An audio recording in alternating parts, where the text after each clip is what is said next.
Hello enjoyers!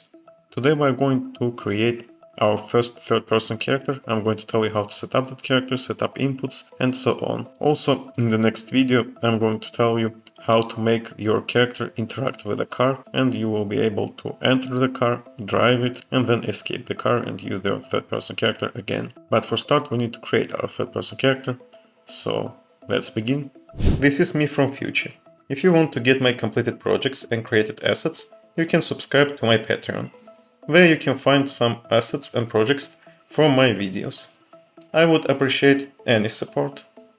First of all, we need to go to the Add, Feature Content Pack, and we need this third-person template, because we don't have actually our 3D model of a character, and also we don't have set up animations.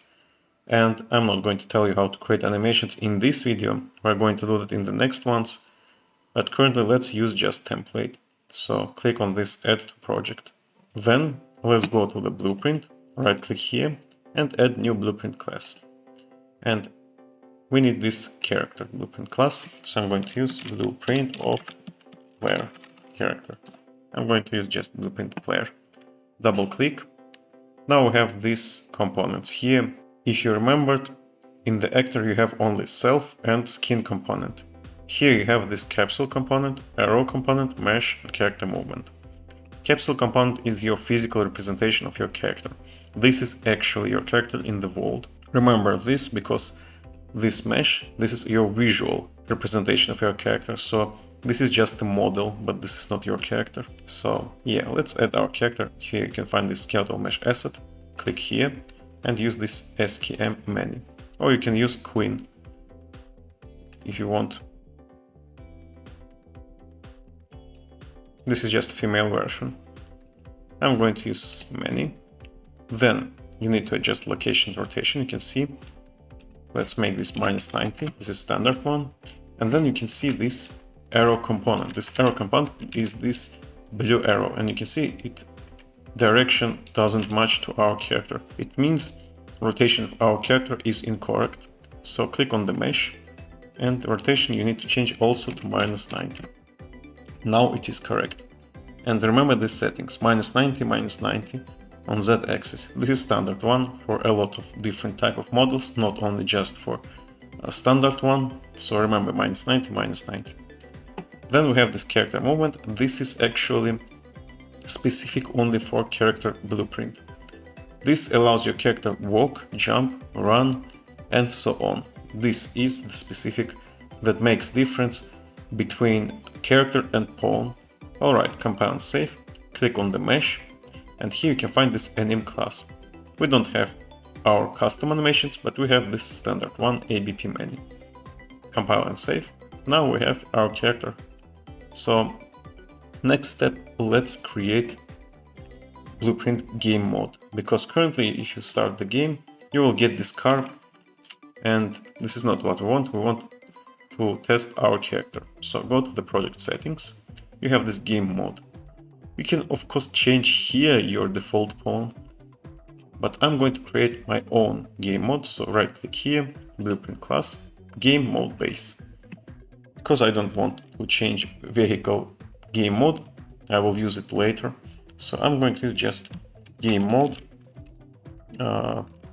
third person. Okay, double click, and here you can find these classes. Don't touch anything else. Here you can find this default pawn class and change it to BP player. Compile and save. Close. Then go to the project settings. Now we can change this vehicle advanced game mode to GM third person. And now we get our character. You can see there's some weird stuff going on. This is because we don't have camera. Let's add our camera. I'm going to use camera and get this camera, just camera, not sign. Okay, this is our camera, but we need to remove it from mesh, so you need to drag and drop to mesh.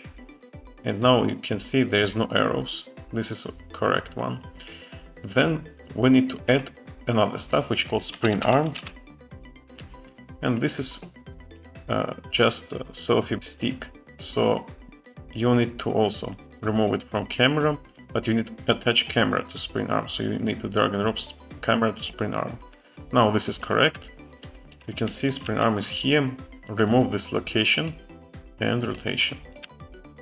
Now click on camera and remove everything here. Then click on spring arm. Use control rotation. This is important. And then in the location, I'm going to add some location. I'm going to add 50, like this. Compile, save. You can also find here enable camera lock. Check this just for smoother transitions. Alright, this is our visual stuff, so if I click here, now we have our camera in our character, but we don't have any control. So let's add our control. Right click here, input, input mapping context. IMC input mapping context, player. Okay, this is actually our all control. Save. But also we need to create buttons for our control because we currently don't have them. Right click here, input, and input action. Input action, movement. This is just for movement forward, backwards, right, left. Right click here, input, input action, looking. Okay, now we can look around and move. Let's add jumping, just in case. Jumping. Okay, if you want another one, for example, shooting and so on, you need to create another input action. Alright, let's go to the looking, and we need to change this value type to vector 2D. This is not boolean because we can look for 4 directions, right? We can look up, down, right and left, so it must be 2D. Then for movement the same. We need to change it because also we can walk forward, backward, right, left. Save, close, open this IMC player and add mapping. First one is movement. Okay. Then we can create another one which is looking. Next one is jumping. Alright. Now open this one. This is a movement. Movement we need to create 4 buttons, WASD. Let's add using this button, click here and use W. Then you can click here, use S, D, A. You can also manually click here and find out the buttons. It is not that hard. Then we need to adjust our buttons, because currently we have only one dimension. It is a horizontal dimension, you can move right and left. So for left button, we need to negate this value because D is moving forward and A must be moving backward in this X direction, horizontally I mean. So you need to add here modifier and it's called negate. Okay, this is correct. Now let's go to W. W moving actually vertical in the 2D axis because you can see right, left, but for W you need to go up. And for going up we need to swivel our axis. So you have also modifier for that, it's called swivel input axis value. Then for S we need to do the same, because this is also vertical one. But also this is negative one, because we are going to opposite, we are going to down. So we need to add also negate. Save. This is it. For looking, we also need to adjust button, but we don't have actual button, we need axis. So I'm going to use mouse XY to the axis. Yeah, like this. And for jumping, I'm going to use spacebar. Save. And close. Now let's go to the player. Now we need to make our player character work with our control, because we have control, but we don't have that control for exactly this blueprint. So I'm going to call get controller. This node allows you to find controller of this pawn. Then we need to change we need to check out cast to player controller. We need to be sure that this is actually player. And if this is a player, then it will be true. And if it is true, we need to call enhanced input local player subsystem, this one. And then add mapping context, because this is mapping context. So you can add it to your control. Now IMC player. Okay, now we have that control, but our control does nothing. We only assign buttons.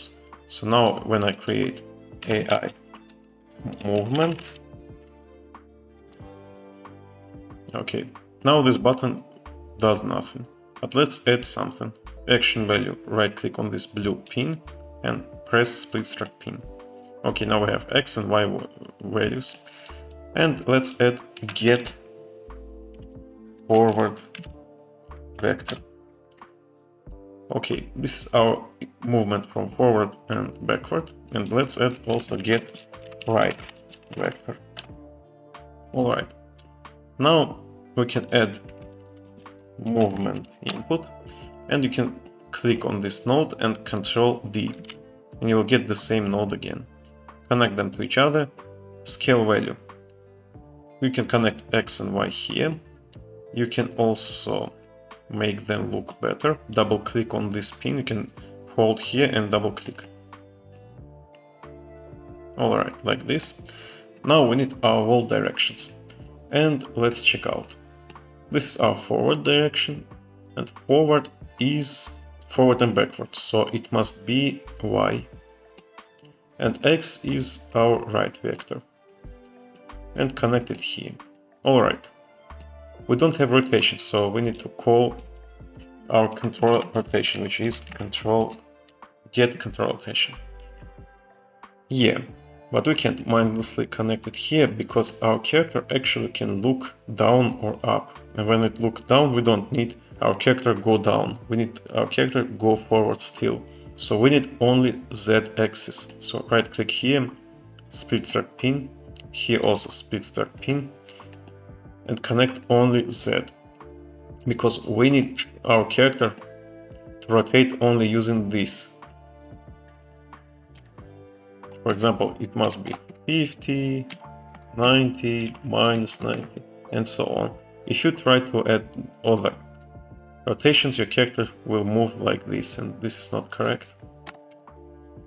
So yeah, only Z-axis. And for right vector, split struct pin as well.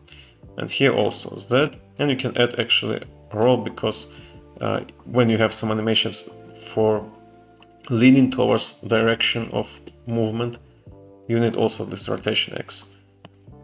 Yeah, like this. Okay, now click on the vehicle example map and let's try out our inputs. I'm going to press W. You can see it goes forward S, backwards A, left, and D, right, but it can't go through this obstacle. You can see by pressing D. Yeah. Then let's add our camera inputs. Looking. For looking, I need to do the same action value, right click and split struct pin, X and Y. But here it is very easy to do. Add yaw input and pitch input. Pitch is Y, remember that, and yaw is X currently. So connect it here. And it is enough for our character. Now we can look around. If you want to invert your Y-axis, so you can look up, down, inverted, you can add here multiplier and add multiplier to -1 and connect it to pitch.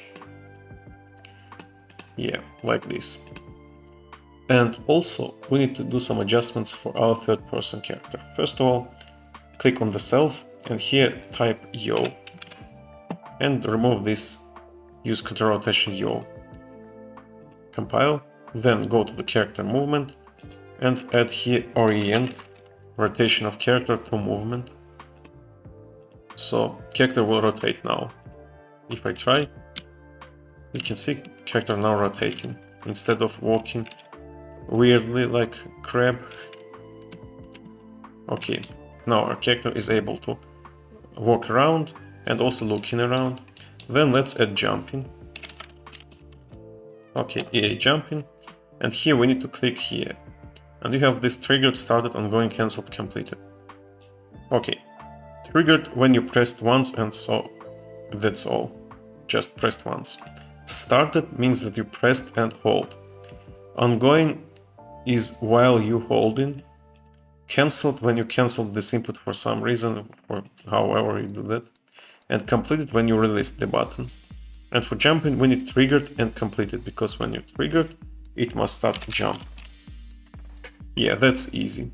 Just the input of jump. And then for completed, stop jumping. And that's it.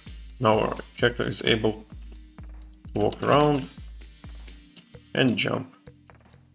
And also you can look around if you want.